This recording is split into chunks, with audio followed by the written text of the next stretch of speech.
Aminoglycosides नामक antibiotics पर है। एमिनोग्लाइकोसाइड्स वाले सभी एंटीबायोटिक्स के अंत में ई या सिन होता है।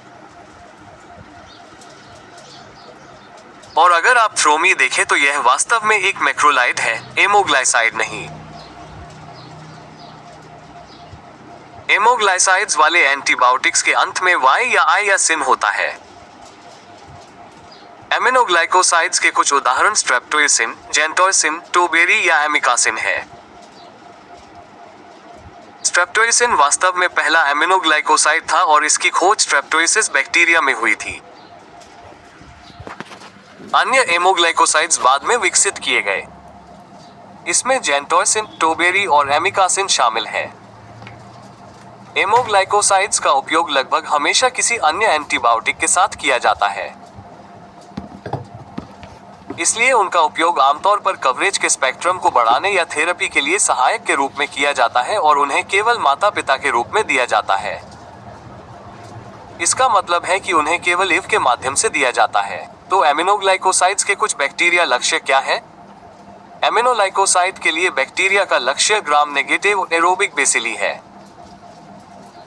ग्राम नेगेटिव एरोबिक बेल्ली में इकोली, क्लेबसेला, प्रोटीस और सुडामोनस शामिल है। सुडामोनस के संबंध में एमिनोग्लाइकोसाइड टोबर में जेंटी की तुलना में सुडामोनस के खिलाफ अधिक गतिविधि है।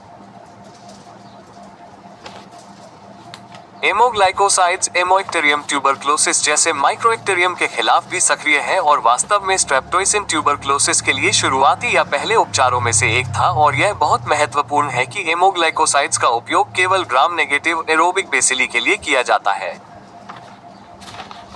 उनका उपयोग ग्राम पॉजिटिव एओबी के लिए नहीं किया जाता है। उनका ग्रामोसेसिव एओबी के लिए कोई प्रभाव नहीं होता है और वे एनोरोब के लिए उपयोगी नहीं है, इसलिए इसका बहुत विशिष्ट कवरेज है। एमोग्लाइकोसाइड्स का उपयोग केवल ग्राम नेगेटिव एरोबिक बेल्ली के लिए किया जाता है। इसलिए एमिनोग्लाइकोसाइड्स के उपचार में वे शामिल हैं जिन्हें हम गंभीर संक्रमण मानते हैं। तो अगर हम इनका इस्तेमाल माता पिता के तौर पर कर रहे हैं, अगर हम इनका इस्तेमाल इव के जरिए कर रहे हैं, तो हम मान लेते हैं कि मरीज को अस्पताल में भर्ती कराया गया है। तो ये गंभीर संक्रमणों के लिए होगा। इनमें से कुछ में इन्फेक्टिव एंडोकार्डिटिस शामिल है। तो इन्फेक्टिव एंडोकार्डिटिस का इलाज आमतौर पर जेंटी से किया जाता है, जो इन्फेक्टिव एंडोकार्डिटिस के इलाज में सबसे महत्वपूर्ण एंटीबायोटिक्स में से एक है। इसका इस्तेमाल दूसरे जटिल संक्रमणों जैसे कि जटिल उथी, जटिल त्वचा और कोमल ऊतकों के संक्रमण के लिए भी किया जाता है। एमोग्लाइकोसाइड्स का इस्तेमाल सेप्टेसिमिया, ऑस्टियोमाइटिस और निमोनिया के लिए भी किया जाता है। तो इन संक्रमणों के लिए जिनका मैंने अभी जिक्र किया, एमोग्लाइसाइड एंटीबायोटिक का इस्तेमाल एक अलग श्रेणी के दूसरे एंटीबायोटिक के साथ किया जाता है। लेकिन आखिरी दो के लिए जिन्हें मैंने मोनोथेरेपी कहा है, टर्मिया और प्लेग, तो यूरेनिया पेस्ट संक्रमणों का इलाज सिर्फ एमोग्लाइकोसाइड से किया जा सकता है। तो हम आमतौर पर ट्यूलेरिया या प्लेग के इलाज के लिए स्ट्रेप्टोइसिन या जेंटोइसिन का इस्तेमाल करते हैं और हमें इसके साथ किसी अन्य एंटीबायोटिक का इस्तेमाल करने की जरूरत नहीं होती है।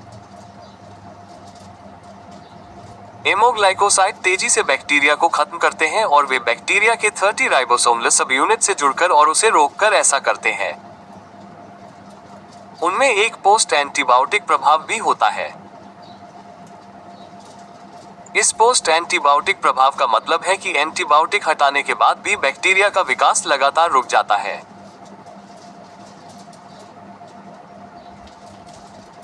तो अगर किसी मरीज को कुछ दिनों तक एमिनोग्लाइसाइड दिया गया है और हम एंटीबायोटिक हटा देते हैं तो भी पोस्ट एंटीबायोटिक प्रभाव होता है, जिसमें एंटीबायोटिक हटाने के बाद भी बैक्टीरिया का विकास लगातार रुक जाता है।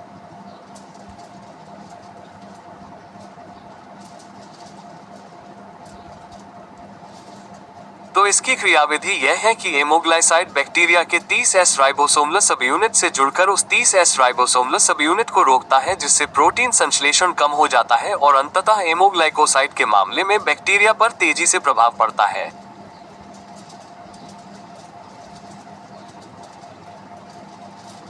तो एमोग्लाइकोसाइड के कुछ खास साइड इफेक्ट होते हैं जिन्हें पहचानना और याद रखना जरूरी है। उनमें से एक है ऑटोटोटॉक्सिसिटी। एमोग्लाइकोसाइड के इस्तेमाल से वेस्टिबुलर और क्लियर डैमेज हो सकता है और इसके कारण वर्टिगो और डिसइक्विलिब्रियम टैनिडिस जैसे लक्षण भी हो सकते हैं, जैसे कानों में बजना और सुनने में दिक्कत होना। इसलिए जब भी संभव हो हम एमोग्लाइकोसाइड के इस्तेमाल से बचने की कोशिश करते हैं।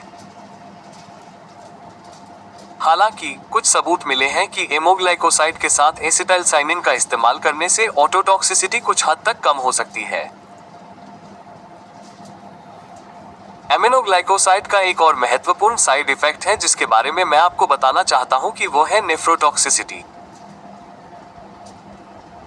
यह अक्यूट ट्यूबुलर नेक्रोसिस के रूप में होता है। यह आमतौर पर एमोग्लाइकोसाइड लेने वाले 10 से 20% मरीजों में होता है। लेकिन अच्छी बात यह है कि इनमें से ज्यादातर मामलों में इसे ठीक किया जा सकता है। एमिनोग्लाइकोसाइड के इस्तेमाल से सबसे बड़ी समस्या ऑटोटॉक्सिसिटी है और साथ ही नेफ्रोटॉक्सिसिटी भी है, जिससे अक्यूट ट्यूबुलर नेक्रोसिस के जरिए किडनी को नुकसान पहुंच सकता है।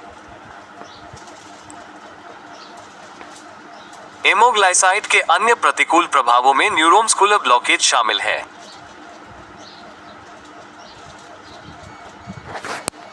एमिनोग्लाइकोसाइड के कारण न्यूरोमस्कुलर ब्लॉकेज के प्रभाव के संबंध में किसी भी मरीज को न्यूरोमस्कुलर विकार, विशेष रूप से माया ग्रेविस, को एमिनोग्लाइकोसाइड का उपयोग नहीं करना चाहिए।